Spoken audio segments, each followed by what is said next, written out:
Welcome back to Tosche Station, folks. The wonderful world of everything Star Wars. Episode 6. Episode 6. Revenge of the Jedi. I'm Rob. I'm Dennis. Oh, fuck. I'm Derek. We're all here. And today we're going to be talking about maybe one of the greatest characters in cinematic history. Salacious Crumb. Han Solo. That scruffy looking nerf herder that we all know and love, or maybe not.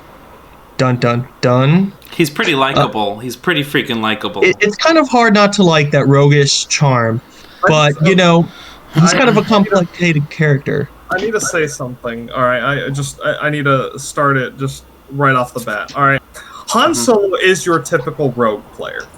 All right. Yeah, no, the scoundrel archetype. I always go back to the archetypes. You know, that's where all the D&D characters came from, anyway. Scoundrel archetype. Derek, do you have anything to say about his rogueness?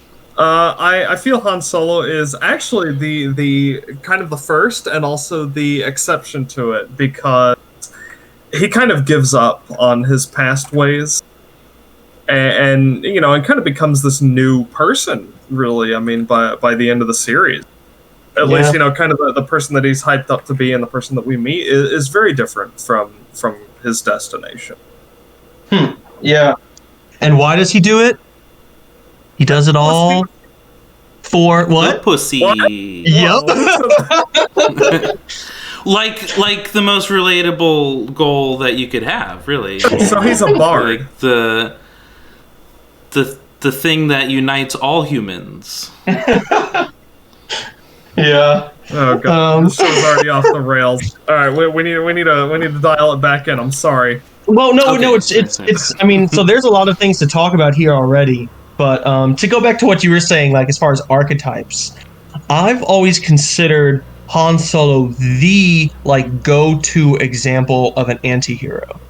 Mm-hmm. Yeah. You know, you know, someone who there's a couple of different definitions of an anti-hero, but like someone who either like does what people may consider bad things, but for like good reasons, or conversely, someone who does, you know, good things, kind of fills the hero's role for selfish reasons. Yeah. And, fills the hero's role that is like, but like they're clearly not a hero in the typical traditional and he kind of checks all those boxes at some point over the trilogy, you know. So when we meet him, he is straight up just like this like shady, dangerous character in the cantina who really only agrees to help them just because not only are they paying him, but he's specifically looking for a quick and easy job to get out of debt to Jabba.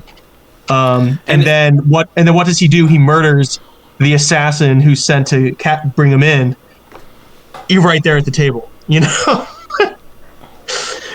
And trying to put myself in the eyes of a viewer watching A New Hope for the first time and not even knowing the legacy of Star Wars or something. I mean, it's almost impossible, but he seems like the type of guy that might double-cross you at any moment, you know? Oh, absolutely. He seems like extremely dangerous. He literally shoots a guy like in the face and in the canteen in front of everybody, like and then just walks out, apologizes for the mess. And what more can you know, part of the DNA is the cowboy, the kind of Lone Ranger type of swashbuckler, if you will. Yeah. And he's the captain of his own ship, you know. So like once you board his ship, he's in control. He flies the thing, and you're in this kind of scary. You're like kind of thrown into this situation where you're like, well, I'm like stuck with this kind of scoundrel guy who I'm kind of scared of, you know. But it's the only way forward, you know. Yeah, Luke very, like, noticeably does not like Han through most of the first movie. like he's always kind of like throwing shade or like commenting on like Exasperated, yeah. stuff that, yeah. And and really Han pretty much maintains that role through the entire film up until the very end when he has the change of heart and comes back to save Luke, at the Battle of the Yavin. Up until you see the Millennium Falcon swoop in and shoot, Vader's like tie out of the way.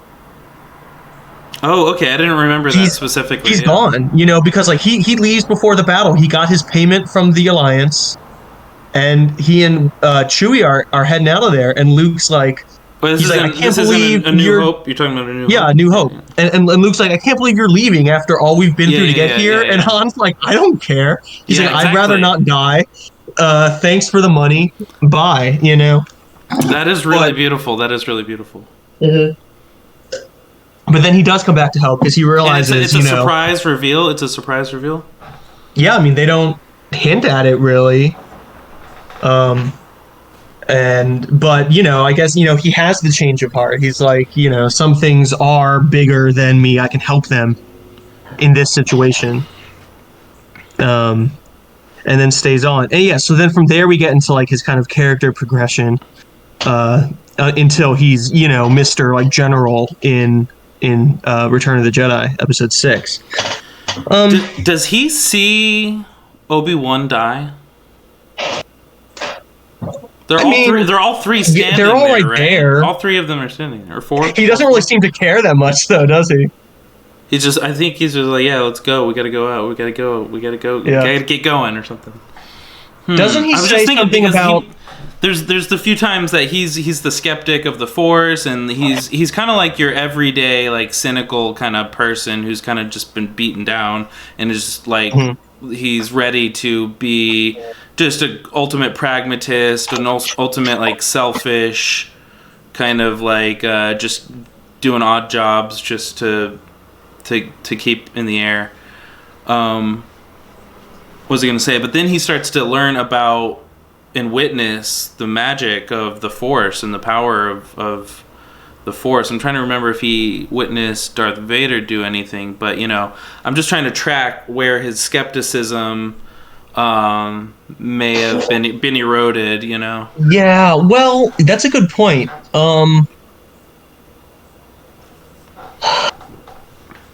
It's not really until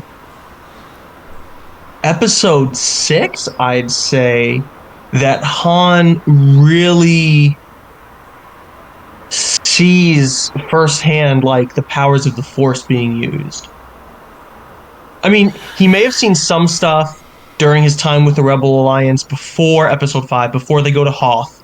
When they're on the run from the Empire, there may be some run-ins that Luke does some stuff with, but Luke's not any sort of like, great Jedi at that point. Oh, I remember in the Cloud City, he shoots at Darth Vader. Oh, and Vader just catches like the laser. He either swats it or does he catch it? He catches it. Yeah, I think he just kind of holds out his hand and just kind of like.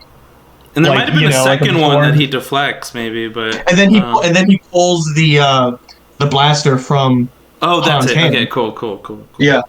So there's a very specific instance. Yeah, that's really the first time he firsthand encounters the Force, because like. Well, that's why I was saying about the Obi-Wan thing. Maybe he saw. Yeah, I don't know if he saw him like disintegrate. I don't know. It's kind of hard to make out what happened for everybody in the situation. And also, I mean, someone got hit by a laser sword. Is it out of the realm of possibility that would just inherently make them like vaporize or something? I mean, still, it's fucking crazy to see for the first time.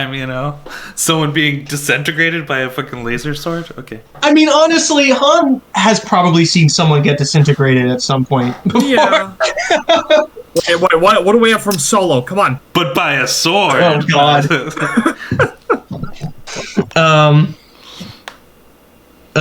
But, like...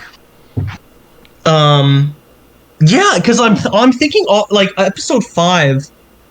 They're kind of on the run, and they're in the Falcon. Well, it's beautiful too. I mean, so it's so iconic, him being frozen in carbonite, where he's not at the tail end of Empire Strikes Back. In fact, it's part of the really sour ending of Empire Strikes Back. Not a bad ending, but like a painful ending.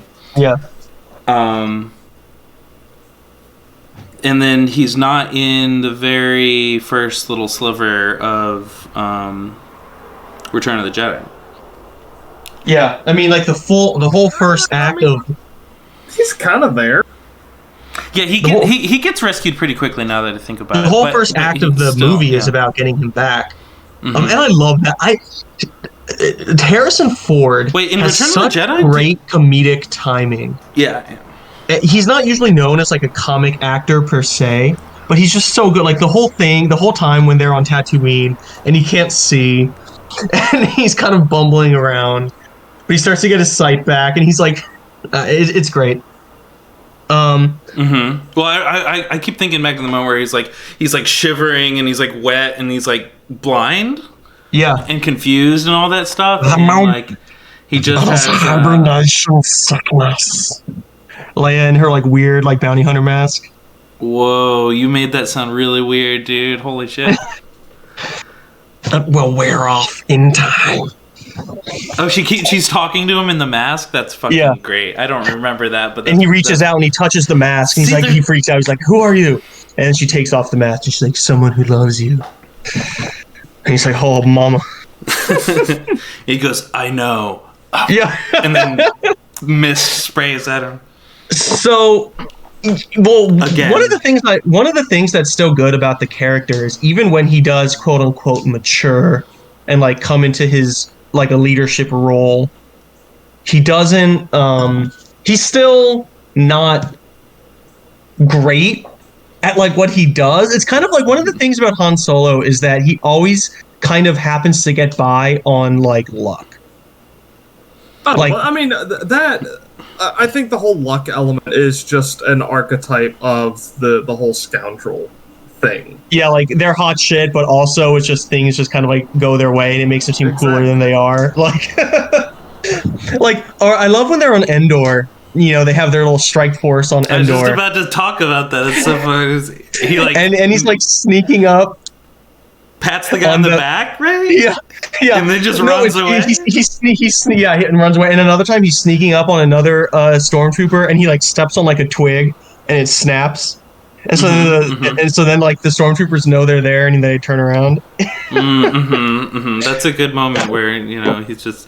It could all come to a screeching halt right there because just he was not disciplined enough or something. He just didn't learn the thing that he was supposed to learn along the way. Yeah.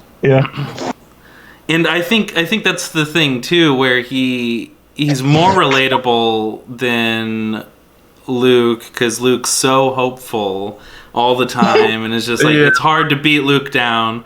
But it's like Han Solo's more of like the type of guy where you're just like, well, that didn't fucking work. Like, let's just go home and like fucking give up and shit. Like, I'm receiving like diminished returns here. Like, it's time to just get out of this game and stuff. Yeah.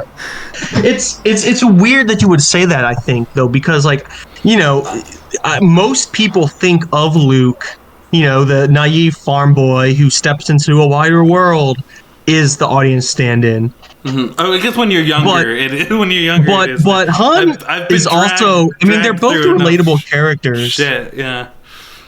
To feel kind of like Han does now that I'm older. Well, maybe it's more like we want to be Han, but we're probably more like Luke.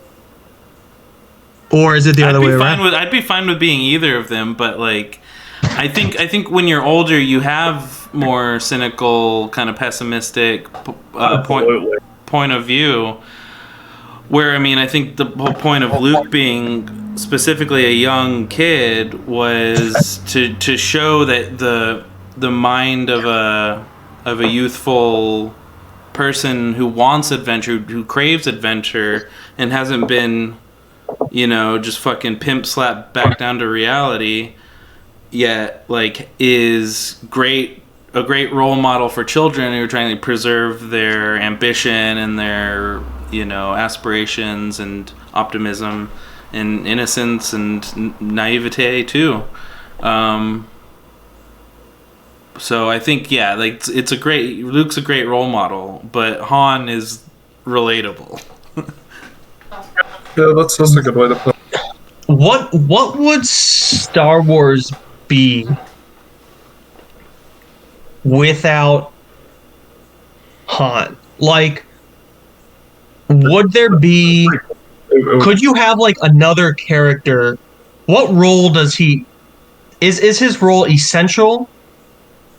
I mean, at the end of the day, yes, because he's a lot of what like makes Star Wars in its own way. But like, what I'm getting at is like, so the story of Star Wars is about Luke I'm wondering, could you learning knock, to be could a you knock Jedi. off, C-3PO or Jabba the Hutt? I mean, are Well, they? Jabba the Hutt isn't.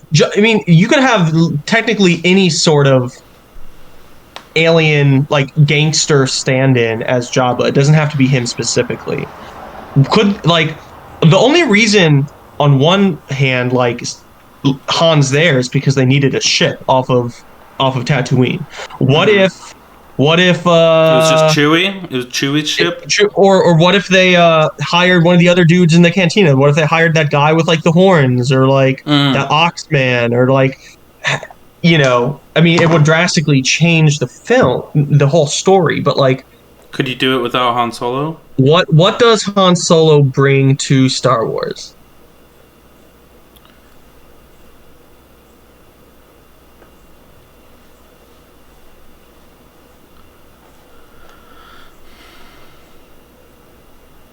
I think there is something too about the fact that he's older. He's specifically like a cool debonair kind of guy.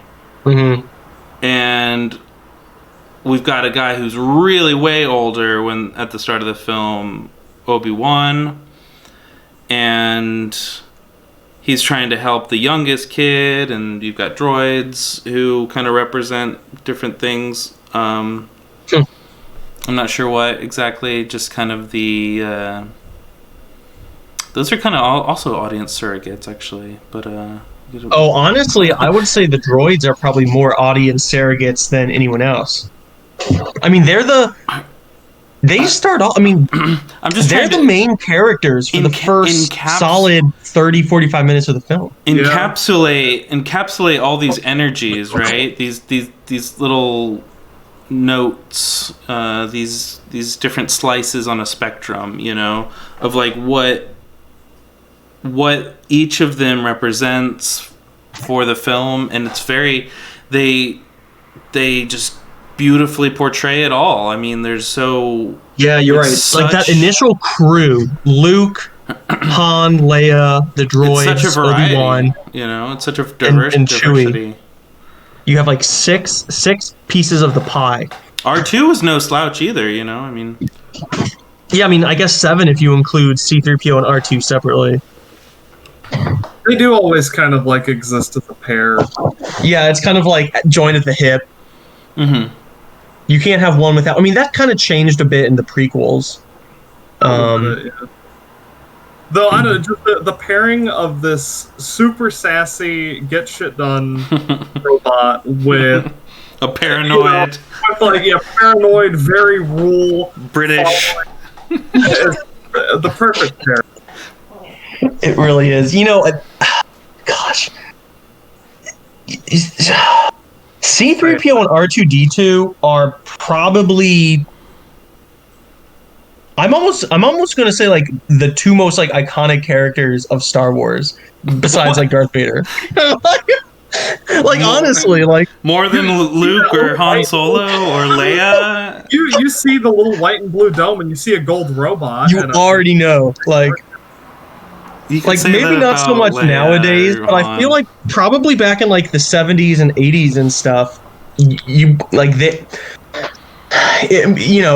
it's also like again archetypal. Like each character is almost like an archetype in and of themselves.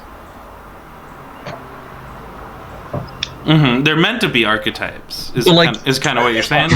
If somebody did not know, like again, if somebody like was not a fan of Star Wars, didn't really know anything about Star Wars other than it was like, this science fiction movie series that existed, and if someone was like, "What's Star Wars like?" They're gonna say like, "Oh, it's like spaceships and there's like." Robots, I guess, and people with laser swords, And who are the robots that they're talking about? R2D2, C3PO.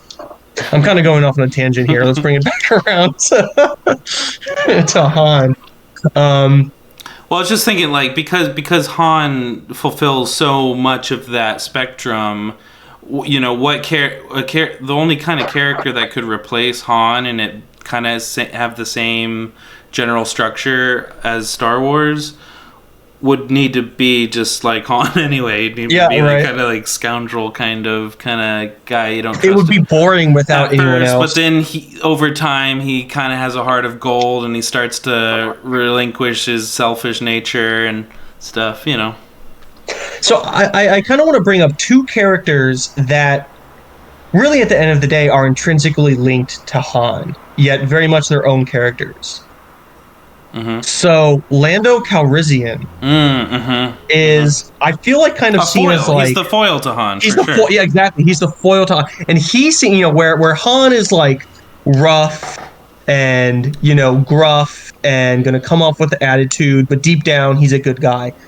Lando, I mean, at least as he's originally portrayed in Episode 5, I feel like, you know, he's smooth, he's cool, he's got it all going. But he's actually a little shadier.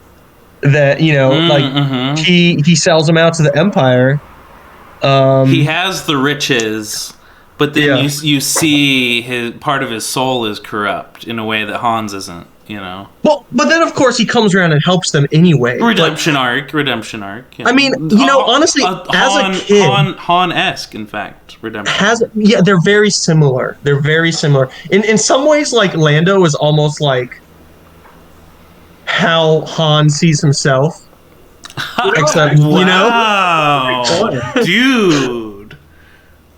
Except it's not, you know? This is the type of thing you can only hear on this podcast. Yeah. Like, subscribe, comment below.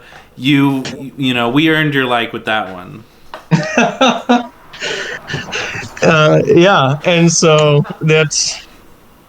But even as a kid, like when I was a kid watching Star Wars, in Return of the Jedi, I never, like, liked Lando as much as maybe the audience was supposed to, because I was like, well, he already sold him out before. Why are they hanging around with this guy? What if he turns bad again? You know, like, it was hard for him to gain back my trust. If anything, Lando? The fact that you can say that as a viewer, I think speaks to how effective it was. Yeah, that's true. Yeah, I mean, a turncoat is, you know, a pretty hardcore archetype as well. So it's like, okay, you've got a bunch of things going into it. Yeah, like, Lando is connected to Han. He's also a foil for Han. In some ways, he's how Han wants to be or how he views himself. And yet he becomes the turncoat, and it is very, very hard. I mean, it's probably the hardest thing that Han goes through emotionally, probably. Oh yeah, for sure. I mean, he gets brutally tortured and then frozen in carbonite. I mean, oh yeah, and on top of being portrayed by somebody who he thought was his friend. I was saying that's even kind of more hardcore in some ways, you know. Yeah. And then you start to like understand kind of that Lando's hands were tied in a lot of ways. There's a few things that are built into you sympathizing with him, and instead of like outrightly rejecting him. Yeah, like obviously Vader's there, like leaning on. Yeah, as like a total evil person or something. He's not that. He's just kind of like a weak character. Like he was pressured, you know. I mean, in a lot of ways, like there's nothing you or I could have done in that situation. It's interesting because it's like, his hands are tied. He was pressured by Vader but you'd have to think like Han would never find himself in the position of running a mining colony, first off. But if somehow he was, and like the roles were reversed, would Han have given in to Vader's pressure, or would have he cooked up some scheme to like ditch the Empire and help out like his friends coming in. Well, I mean, I don't know. That's actually a really tough question to answer because I would almost say that the combination of the group of Luke, Leia, the droids even. I think the combination of all that is specifically what led to him changing as much as he did. I don't think that's just like an inherent, Han thing. That's a really good point. That's a really good point, Derek. Like, if he didn't see like the positive examples from like Luke and Leia and everybody in the Alliance and form bonds with them to kind of like show like there is hope, there is like good in the world without having to just be like a cynical, self-interested person, kind of like brought it out of him.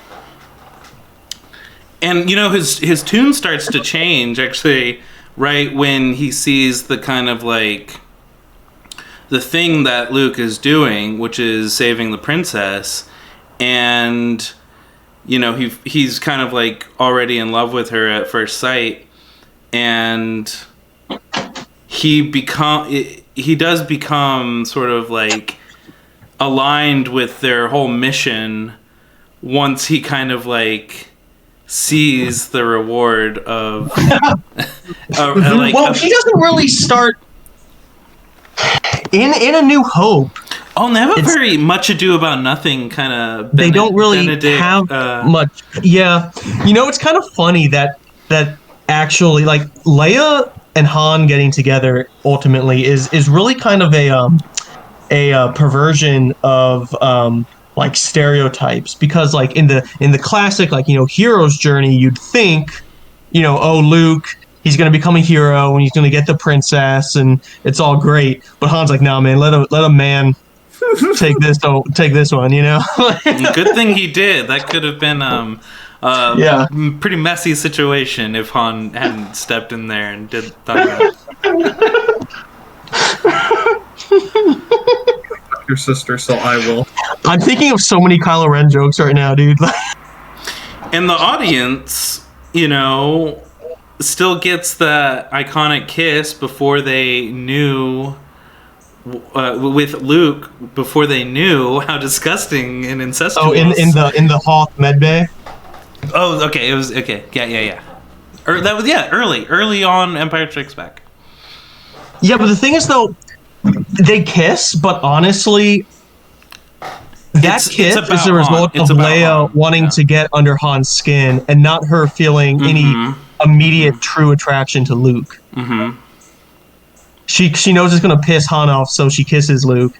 Mm-hmm. And it's like, whatever, they're good, they're friends, but like she's pretty much just using Luke there. It's pretty fucking funny, honestly. I love that. That's a great scene. And then like Luke like sits back with like his Chewie starts laughing, gloating about it. That's great. But which brings us to the next character that is even more important to the character of Han. Chewbacca. Dropping the Chewbacca. Dropping the Chewie bomb. Chewbacca may be, within like the mass of Star Wars fans, with all our fanboy opinions and stuff, he may be the single most universally beloved character in Star Wars. Am I wrong? Like, how can you hate Chewie? To my knowledge, he never got a medal. He did. Uh-oh. Technically. You can't say that anymore. I think I don't have knowledge that.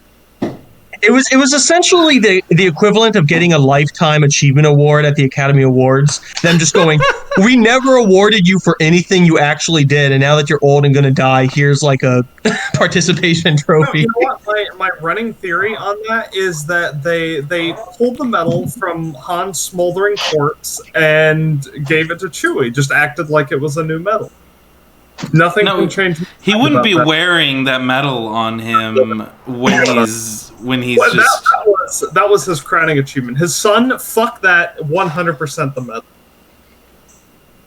Well, He was not wearing the metal all around him when he gets patricidally stabbed through the chest. well, that's true. We don't know that, but you can't assume. I mean, the burden of proof is on you, bro. maybe he likes to feel like the cold metal against his skin underneath his garments. Yeah. Makes him think it was the first time. It was the first thing, really, that Leia ever gave him. Besides some nasty insults. But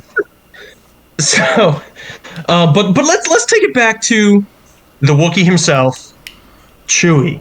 What is this is an open-ended question. What is Chewie to Han? George Lucas's dog. His best friend, 100%, hands down. Like, I mean, you look at the relationship between. I mean, fuck, dude. He hadn't talked. Like, I guess we'll go ahead and just step into the sequels here. By Force Awakens, he hadn't talked to Luke in years. Meanwhile, Chewie's been there with him. Oh yeah, without a doubt. That is hands down his best friend. They almost like, I mean, best friend is 100% true, but I almost feel like it, it doesn't go all the way there. They're like, brothers almost, Yeah. like brothers from another alien mother.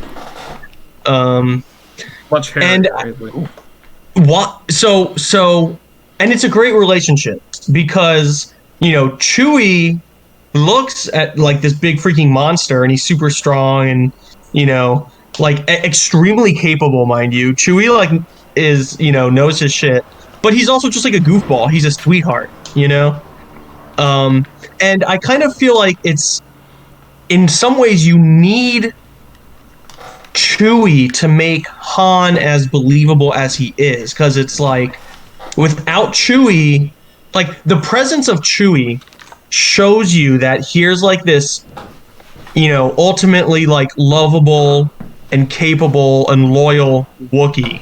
And if he sees that Han is somebody worth like devoting himself to, then he's got to have something there. You know what I mean? No, I feel that 100%. That may not be like the exact intentions of like Lucas when he like wrote it, but like that's ultimately what it does.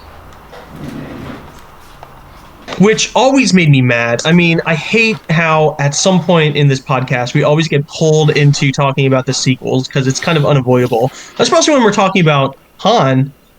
Yeah. I hate how in episode 7 in The Force Awakens, when they get back to wherever they are after they blow up the Starkiller base and Han gets killed. Probably the biggest blunder. Leia goes and runs up and hugs Rey as Chewie.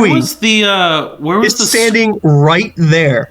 What do they call it? The script supervisor right there. I just cannot believe that anybody saw that and thought.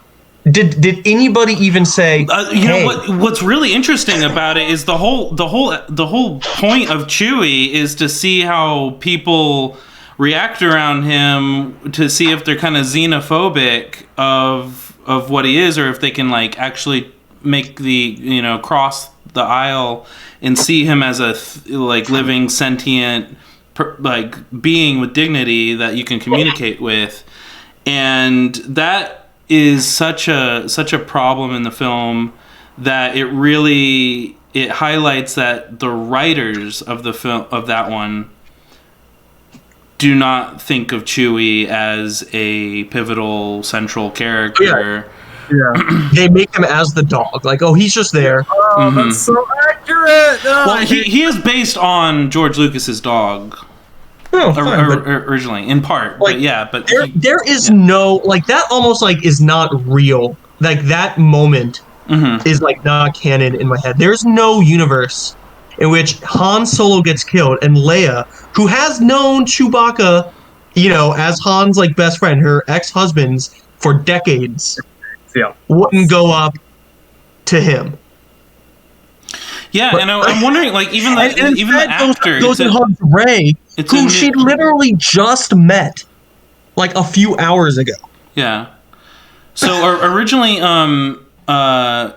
was Chewbacca was played by Peter Mayhew, and they kind of shared the role in The Force Awakens, but most of it was played by this newer guy who's actually a little bit shorter, actually, Juna Suotomo. Yeah. Who seems very nice and happy to be in the role, and like really all about like the fandom of Star Wars and stuff. But that's like another thing that you would as an actor who's passionate about the character, you would note that in the script and be like, wait a minute, I'm friends with Leia, I'm the one that needs a hug, you know. Mm-hmm.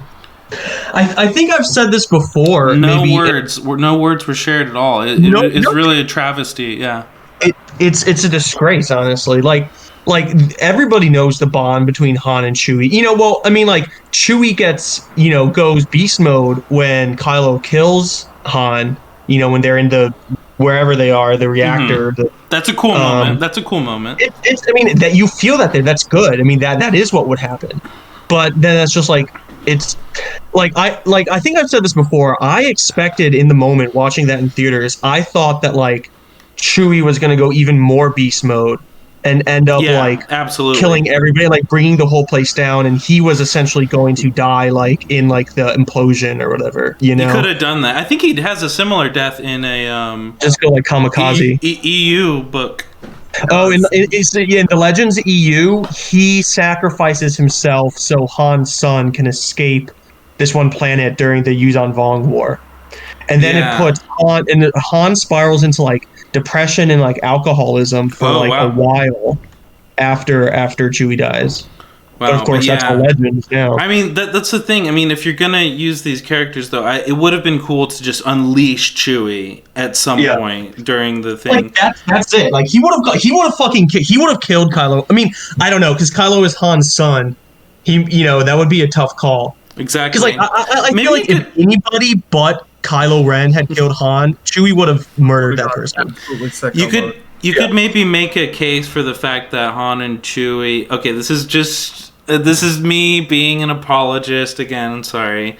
For making the case, though, that Chewie felt, like, awkward around Leia because not only did he shoot her son, but he also, like...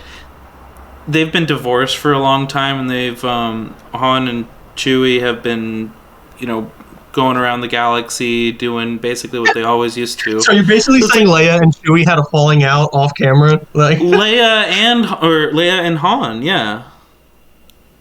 I mean, maybe, but I mean, death has a way of kind of erasing those divisions. But also, he literally just shot her son too. So maybe he's just like going crazy in his Chewbacca head, Wookiee head. He's just like, oh fuck, the fucking whole world is just fucking being torn apart. Fucking Han's dead. I just shot his son. Now I can't talk to Leia right now. But all right, end apology.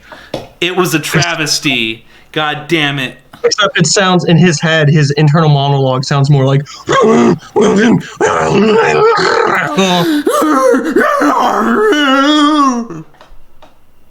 Y'all are the worst. Oh, jeez. Well, it's like when Chewie... Well, think about, speaking of episode 9... Love that movie. It's like when they have like the Chewie death fake out. That honestly was the most emotional part of the film for me. I'm not even lying. Like when I first saw that movie in theaters. Me too. Easy. For the minute or two that I thought they had killed off Chewbacca before immediately revealing that they hadn't, I couldn't believe it. I was like, did they seriously just do that? I literally couldn't believe it. I really couldn't believe it. You could feel the ripple go through the theater. And like people, like you could hear people like whispering to themselves and everything. Y'all didn't like Rey? Y'all are really not gonna fucking like Rey now. We don't give a fuck. Fuck Chewie now. Fuck Han. Fuck Luke. But then, of course, then literally like the next scene, they're like, "No, we can. He's still here."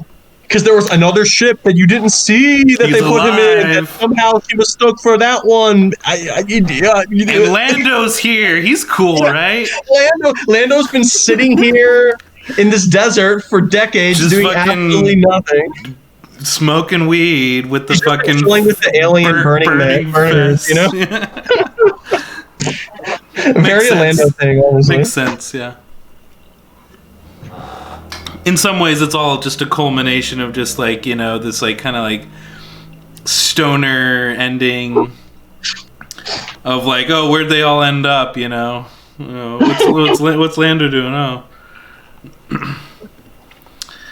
oh, and poor, yeah. Anyway, so Han, yeah, I mean, one of the criticisms, real briefly, in the sequels was that Han reverted to his old ways of just being a deadbeat scoundrel. So, it did seem to kind of. So they reset so many things in Force Awakens just so they could do them the same arc over again. Mm-hmm. And that, yeah, I mean, obviously there's no end to the criticism of the sequels, but I will say, you know, for posterity's sake, people didn't receive the prequels well at first either. Oh, no. But they aged like wine, and it's too soon to say if the sequels will have any merit. But I'm a big fan of Chris Terrio, and there's a couple things that, you know, real briefly, I'll just say, like, I really wanted to see in Episode 9, and they happened, plus a few surprises. But I think it might age, you know, maybe better than Attack of the Clones or something, you know. That's all. Wait, which one's better than Attack of the Clones? I mean, I think currently Attack of the Clones is better, but I think over time, I think people might be more generous towards Rise of Skywalker than they will be towards Attack of the Clones. I will actually, I mean, you know me, but I think Attack of the Clones is a better film than Rise of Skywalker. I really did want to see Leia as a Jedi, and I got to see that. That was like kind of like one of my major. That was probably my favorite part of the movie, honestly. Yeah, that was kind of one of my major things where I was like, if they do this, I'll be happy. And then, you know, there was a couple interesting things. I liked that potentially, in my headcanon and in my fan fiction outline of what I would have done with Episode 9, this is off topic, but I would have a possible force transmission of, like, midichlorians or something that causes a pregnancy from Kylo to Rey. And they did that. They pretty much did that. And I think I read something, I don't know if it was just clickbait, but that there might be like some canon tie-in or something with Rey being pregnant. Oh, they probably will. Because that's what I was like thinking. It's like they have to continue this kind of like yin yang thing over like the next generation, or just have like some side character who's like a distant relative of them. But anyway, that's off topic. We'll return to Han, but we can talk about Kylo if there's anything interesting. You know, Han's last scenes. Well, it kind of makes sense, yeah. With Kylo. I mean, the only way I can see like Han reverting and, you know, kind of ditching his responsibilities was, Kylo becoming a Sith and destroying the New Jedi Order. If that like broke him because he felt somehow responsible for that, I could maybe see that happening. But they didn't quite like drive that responsible home enough in the film. What?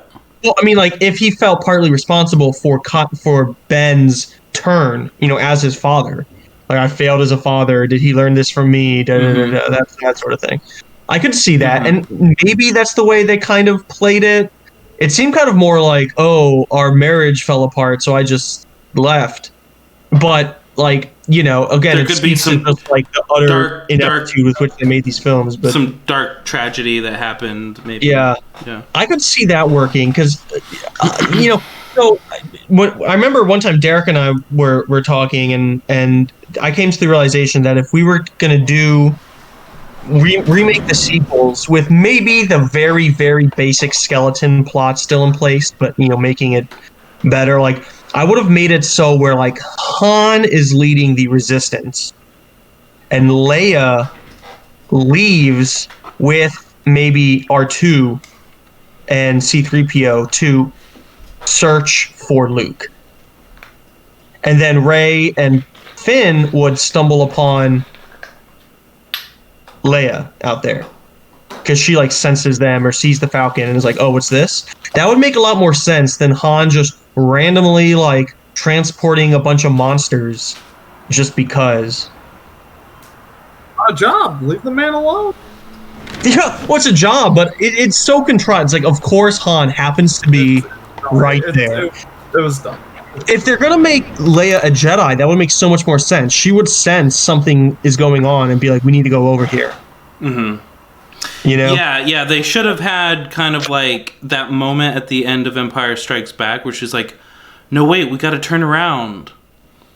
Make that a whole fucking movie of her totally going closer and closer to it. And fuck all this thing of just a cliffhanger where he doesn't even had a line. Oh, fuck the map. Oh, God, the fucking map of a map. Fucking piece of a map. Yeah. A piece of a map inside of a thing, inside of a droid, inside of a USB card, inside of a droid, given to Bloodraven, fucking given to fucking Oscar Isaac, with no fucking other backstory behind it. Bloodraven, what the fuck? Max von Sydow. Max von Sydow, the guy who at the very beginning of the movie, who gets killed by Kylo Ren. Like, yeah, it's so ridiculous. It makes so much. There's like, again, with the connection that Leia and Luke clearly already had in the original trilogy, plus another 30 years of him like training her as a Jedi, as like a sister. She would go looking for him if he ran away. I don't know. It just seems she's so dumb. Like how would you not be able to? It's so dumb. It's so. The sequels were bad. Yeah, they are. But we already knew that. So Han's death. Everybody knows. I feel like by now that Harrison Ford advocated for Han to die in Return of the Jedi, and George Lucas refused. But Han thought that would be really good for his character, and he came back for Episode 7 only on the condition that Han is killed off. Right. And that's actually an aspect of the film that I think works. Oh yeah, no, I want to. It's not something I was upset with. Yeah, but I want to pose the question to you within the context of his character arc, his life, the whole story. How do you feel about Han Solo's death? Does it track? His relationship with Kylo Ren. How do you feel that? Since it comes so suddenly, it preserves that like what the fuck like twist. Oh yeah, definitely. But I think it hurts extra because you're wanting more, and that's kind of classic Han. And wait, are you talking about? You're not talking about Episode 7, are you? Yeah, when he gets killed. Oh, okay. Sorry. I mean, because it's kind of similar to his kind of potentially leaving the Star Wars franchise at the end of Empire Strikes Back,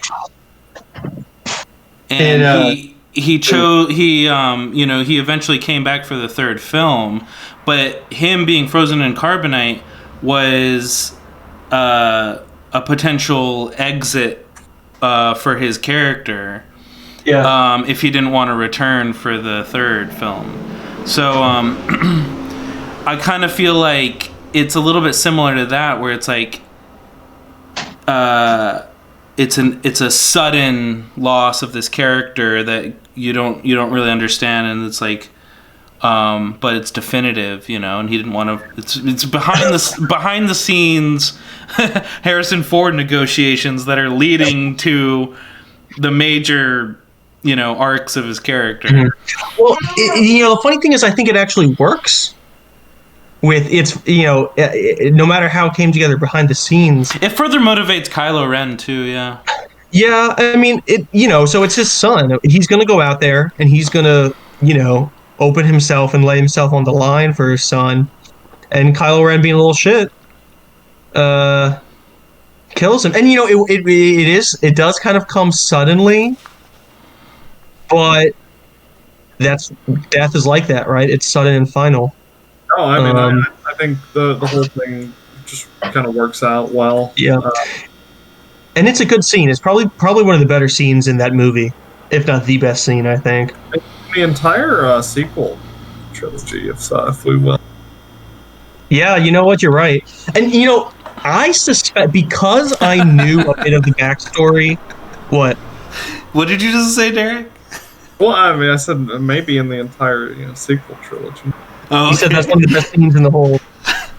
I swear I thought I heard, and it's just like the rest of the trilogy. It's just so good, Not quite.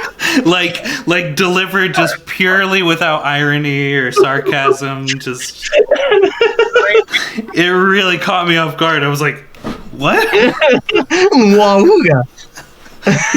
Sorry, but I just me mishearing things. What was I? Oh, like even so, seeing episode 7 in theaters opening night, I already suspected that Han would get killed because I knew a bit of the I knew that that's what Ford had wanted in the original trilogy, and Kylo Ren being his son, I was like, what are they going to do to really make Kylo Ren a villain? It seemed kind of like, I don't want to say obvious, but as a fan, I suspected that that's where it was going. Obvious is a good word. I think. Yeah.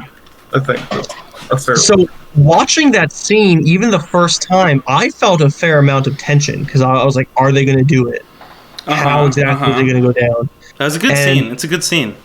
And I really felt it. It was like, damn, it sucks because you do at least for you do like Han Solo, and it sucks to see him. That's the darkest scene. That's the darkest scene. Yeah. In all of Star Wars. Well, I don't know about all of Star Wars. But no, not all of Star Wars. Looking back on his adoptive parents being, turned into cinders, that wasn't pretty dark. I mean, mind you, seeing the bot, that scene messed me up. Or Anakin getting all of his limbs chopped off and then burning alive, screaming, "Help me, help me, I hate you." Did he die though? Did he die? Well, from a certain point of view. Well done. Well done. But literally, you see a blade go through a pivotal character's chest, and then he falls like a fucking piece of trash into a fucking infinite abyss. Hey, that's where I met your mother.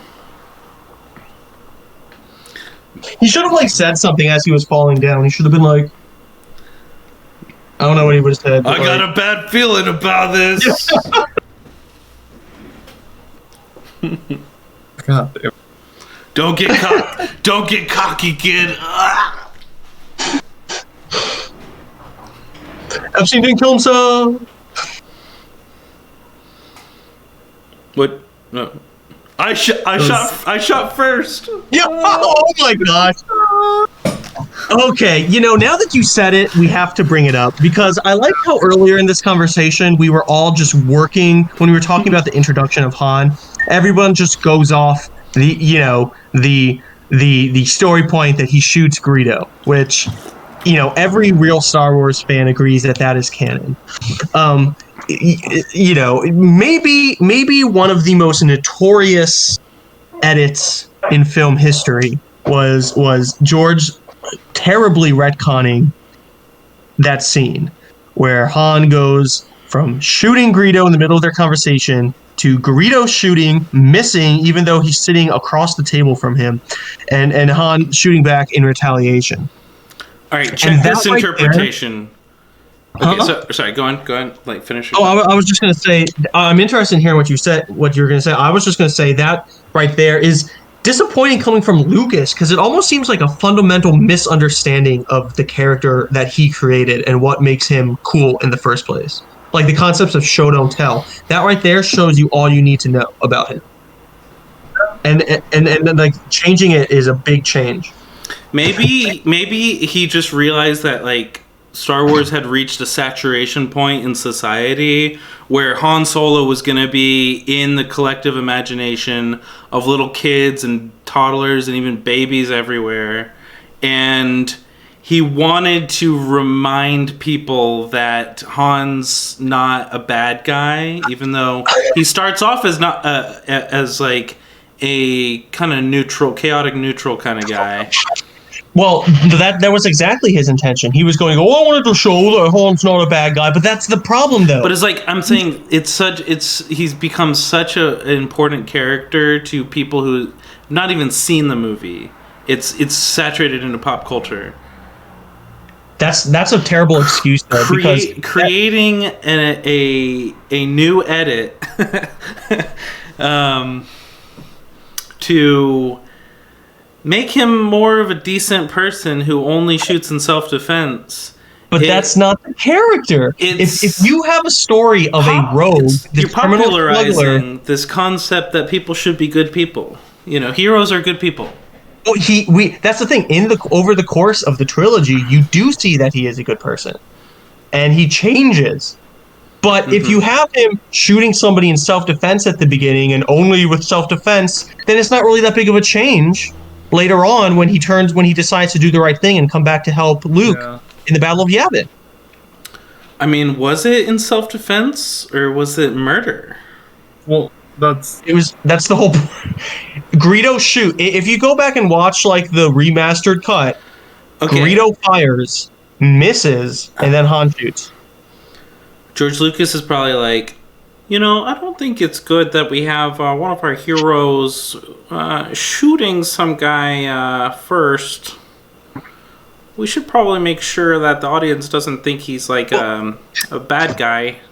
That's what I'm saying. It's like, George, that's the whole point. This moral character, he's not a hero. This moral ambivalence crosses the line. It's so dumb. It's aggravating because I legitimately, like, with my future kids, when I'm showing them Star Wars, it's going to be tough because I literally do not want them to watch the version in which Greedo shoots first. But that's going to be, like, the only version available, as far as, like, all, like, the remastered shit and stuff. Yeah, do you think... I'm just trying to say maybe George felt some level of guilt of portraying that moral ambivalence with the blaster. Someone who became, like, so heroic and celebrated. I think you're right with your take on George's rationale, but it's just incredibly dumb. That's all I'm just and you know the ironic? So I watched a documentary about George Lucas. I've tried to figure it out for years, and that's the conclusion that I come to. That's the only thing that kind of makes sense, I was a while. Are you breaking up? A while ago, I watched a documentary about George Lucas, and around the same, in the 80s, he testified. Can you hear me now? We can hear you now, yeah, but everything that you said when you started. So basically I just said I watched a documentary on George Lucas a while ago, and apparently you're out again. In the 80s, he used his clout as a successful filmmaker to he testified in front of Congress trying to, there was like this movement to like colorize old black and white movies and like fix them up and stuff, and like make them look more presentable to a modern audience. And he was arguing against it because he was like, we have to respect the vision of the filmmaker at that time as it was made, and changing these films after the fact is imposing, it's like, da da da. And the funny thing is, like, it's the exact argument that he did the complete opposite of with the Han was Sean what First that was situation, what and really any all like the wait, changes and edits and touch ups. colorizing black and white films Yeah, was the original thing that he was testifying against. yeah, yeah. Not adding a fucking rock layer to hide R2D2 behind, because he doesn't make sense that they wouldn't see him out in the desert somewhere. So they added an extra rock layer. I mean, but now there's no explanation of how a little droid could go up and fit inside this little rock crevice. yeah. I mean, okay, so we could actually do an entire episode on the edits and changes that have been done to the original trilogy, and I think we actually should. But I'm gonna say this: most and deleted scenes, actually. That's true. Well, but that's kind of different. There's a difference between that could be an episode in and of itself also. But there's like a difference between talking about deleted scenes that have never been added back in and actual changes to an already released and quite popular and beloved film. Like a lot of the changes that he made in like the remasters, the special editions, the Blu-rays. There's one that I'm going to return this topic a little bit to Han Solo because I realize we're getting a little bit off topic. But there is a scene where he's talking to Jabba the Hutt, and it's this really poor 3D like polygonal animation. I actually like that scene though, honestly. It's the dialogue is okay, but it's so distracting. Gives a little context. It looks nothing like Jabba the Hutt in the puppeteered, Jim Henson version. Well, because there wasn't a puppet there. Originally, it was filmed with a man. Right. Like yes. Exactly. That guy wearing like a fur coat who's Jabba the Hutt. Mm-hmm. And then they once they did episode 6 and Jabba turned out to be a big slug guy. They like use like mid-90s like CGI to like put in Jabba in that scene, and so it looks weird. I don't mind bad quote unquote bad special not bad special effects. Let me change that. I don't mind old special effects that watching it now don't look good. I don't mind that because that's not the film's fault. Like. If you do the best you can at the time to make it look good. Well, wait. They added this. They added this as a real scene in the movie. Yeah, I know. Yeah. So this is just like that addition. That's one of the few additions changes that I actually agreed with. But can you explain? Because do you feel that you shouldn't alter things, or is just specifically about the Han thing? I think, but like. Jabba being like a CGI thing doesn't necessarily mean yes, it's still contradictory to what. Yes, he was CG in the prequels, right? Yeah. It's contradictory to what Lucas was trying to fight for. But I mean, I don't know. Maybe his views changed over time. Yeah. Well, his idea is they're my films, so I can change them if I want. Like I'm the creator, so it's not like somebody else is going in and adding things. He's doing it to his own films, and he's like, because as time goes on. Well, sometimes he says there are things I would have done back in the 70s and 80s if I had the technology, but that doesn't make sense for the Han shot first thing. That's not true. And so most of the changes that he does are either, I think, kind of arbitrary and don't make much of a difference. Yeah. There's a big dinosaur-looking thing in front of Mos Eisley Cantina. Yeah. I kind of like the adding things to the background because it makes it just seem like a more active, lived-in universe that connects it in some ways to other things in the universe. But there's some changes. There's an extra window in Cloud City that has extra little ships flying. Actually, let's table this talk because I think we should actually do like a whole episode of this later. And what we can actually do, we can look up a list of all of the changes and just go through them one by one.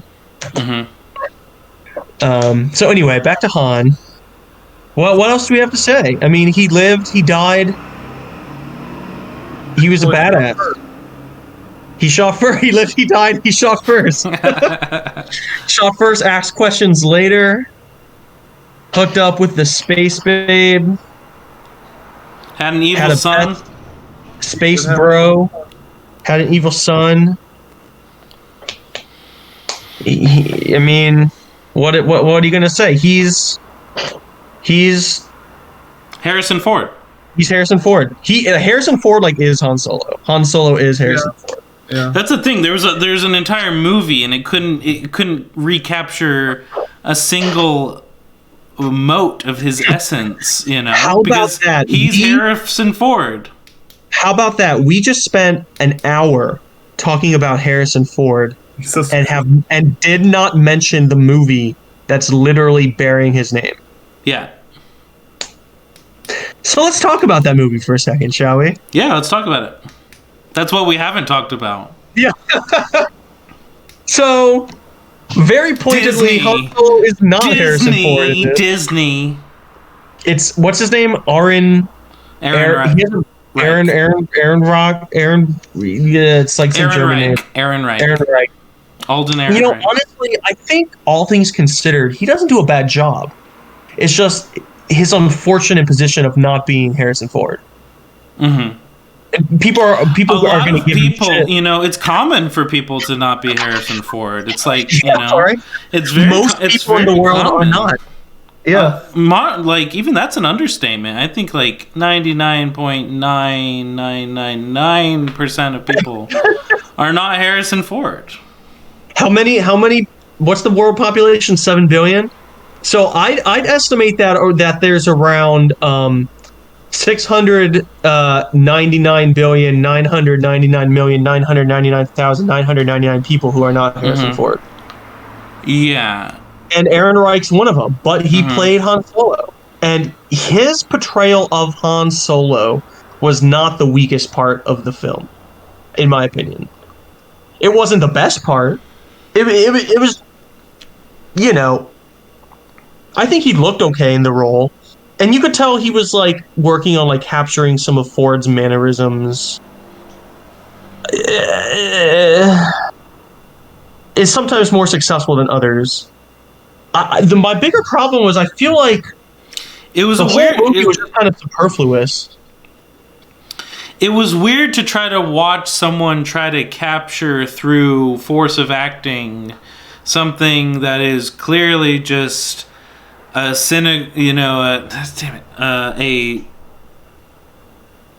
what do you call it? A idiosyncratic performance of a fresh actor who's still kind of finding their voice, and this is their major role, and it's a performance that's iconic for being so casual.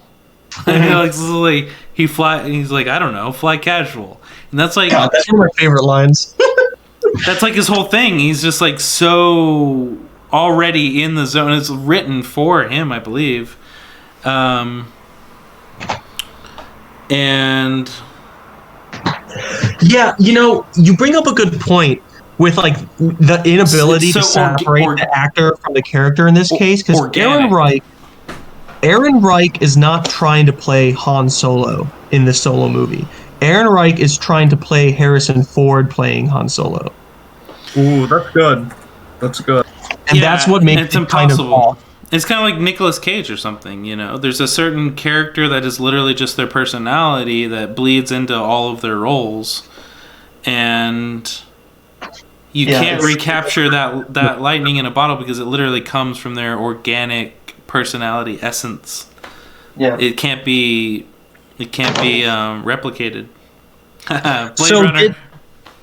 Did the Solo movie change your opinion in any way about Han the character? Not I blocked it out of my mind. I hated that movie. This was really good. It was terrible. Yeah. I mean, it wasn't as bad as. I thought the scene where he was in a prison with Chewie and they got into a prison fight was pretty interesting. That was probably my favorite part. Well, they showed how they just he got met in a mud fight. I liked that scene actually. That was my favorite part of that. Okay. It was. There were some elements of it that were cool. I'll accept that was the way that they met. I liked seeing the like the front, like trench warfare in the Star Wars universe with like the random Imperial soldiers, you know, down there. Like that was pretty cool. good. That was good. Yeah. Yeah, some of like the background stuff was kind of cool. I like them going to actually the spice mines of Kessel. The whole movie to me, I felt like I was watching a Star Wars video game. The whole movie's just like a bunch of like different levels of like chase scenes. There's a gunfight. It just felt like a video game. It felt like I was watching like if they made a movie of Shadows of the Empire. I don't know. Yeah, it didn't really teach me anything about Han Solo other than superfluous background knowledge. We saw he was a little gangster kid on what is it, Corellia? Yeah, Crowley. That was weird. He was in love with Amelia Clark. There's that meme. Weird. There's that meme where these like pulling through the side of the thing, right? Oh wait, never mind. No, that's... Well, the best part of that movie, I mean, honestly, was Donald Glover playing Lando. I was just thinking about Donald Glover. Yeah, showing their relationship form. Han getting the Falcon from him. That was all good. That was all good. I don't know. Yeah, I didn't really like how they tried to tie the beginnings of the Rebel Alliance into the end. That was really lame. Yeah, nothing really to say about it. It didn't really shining the light on his character. It was just like, let's greenlight 2 sequels. they should have just been. Wait. Something we need to circle back to. The mall thing makes no sense. The mall. Oh, are you talking about like the Kessel Run type? That would be the post. Was it a post-credit scene? Huh? With like Darth Maul, I'm pretty sure was in a post-credit scene. Oh, the mall. I thought you were saying the mall. No, Never mind. No. Like Darth Maul, yeah, the Darth Maul post-credit scene makes absolutely no sense. This would have been after the Phantom Menace, right? Well, not only that, I'm like, what came first? Did Rebels come first, or did Solo come first? Well, Solo. Well, I mean, I don't know which one actually came out first, but Solo has to take place before season. What is it? You know what? Yeah, you caught me slipping. But however, wait. But right. This was the thing I needed to get at. This. So where we see Maul at least at the point in Rebels, is he had only recently, and I could be wrong. Maybe I'm wrong. I know at some point he makes it off, but to the first extent of my knowledge, he never like rebuilds a criminal empire or anything.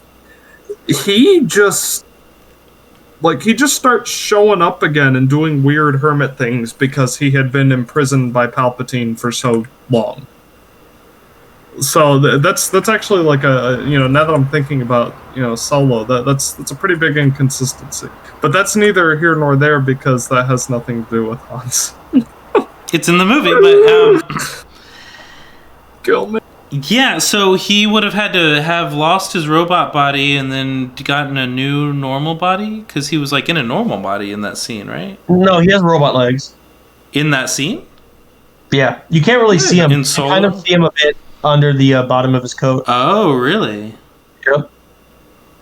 Okay. So does that all make sense? Or what would he be doing at that time?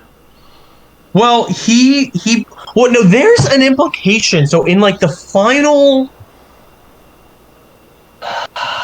like in Rebels, doesn't he? Now, Derek, I'm kind of getting my timeline a bit mixed up, but in Rebels, there's at one point where he is kind of like leading this like black market conglomerate, isn't he?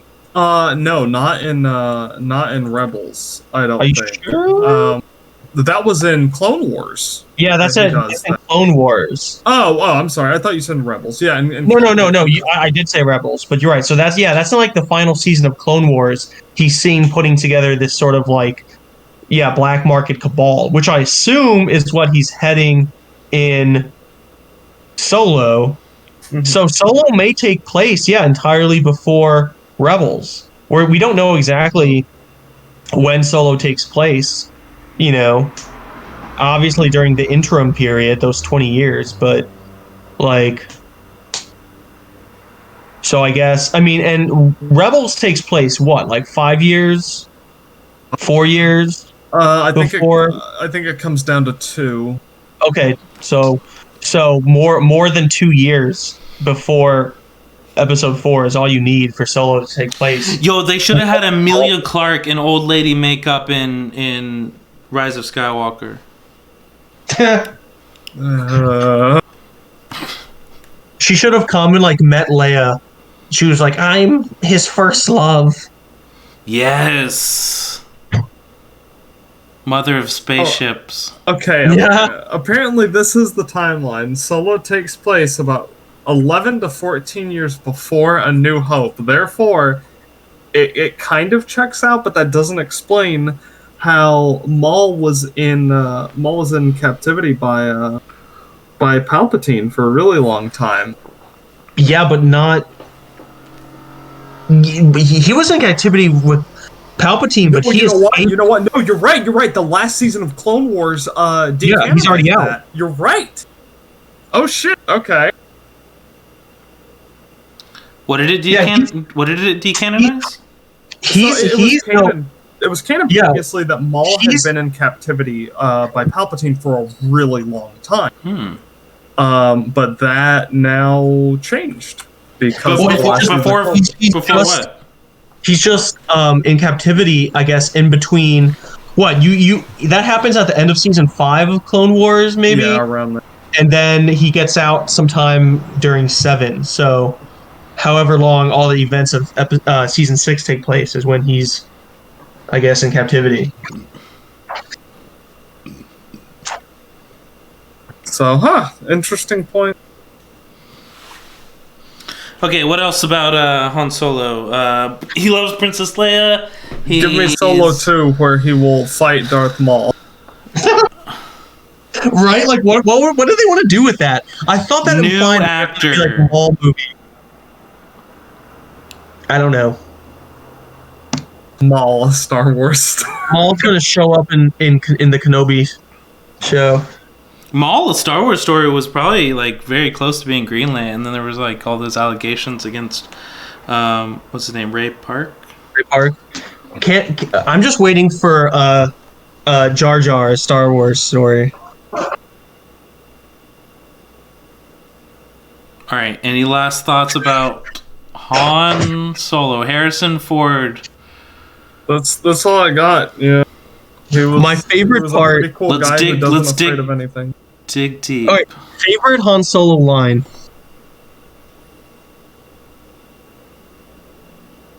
Or scene.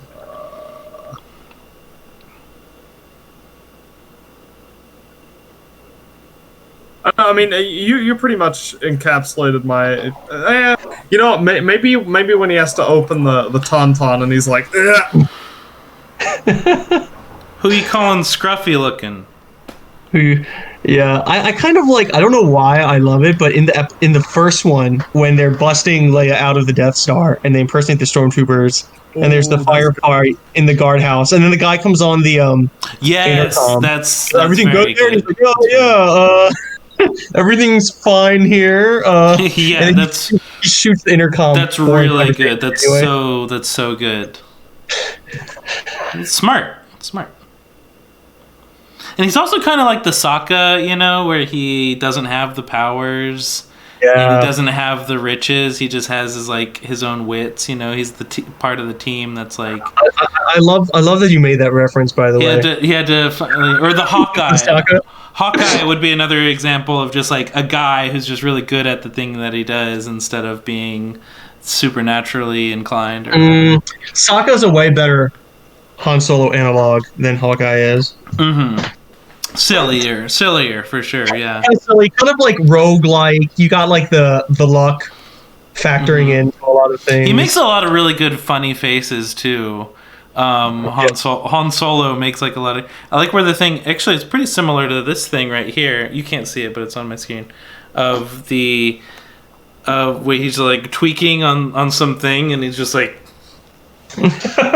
You know, like I don't know what he's on about, kind of thing, and he's just talking to Chewie, and they have their own kind of like friendship where they're just like there's a lot of like sort of like tension, you know, in good ways and bad ways with him, where he's like he's pretty constantly frustrated a lot of the time. Yeah.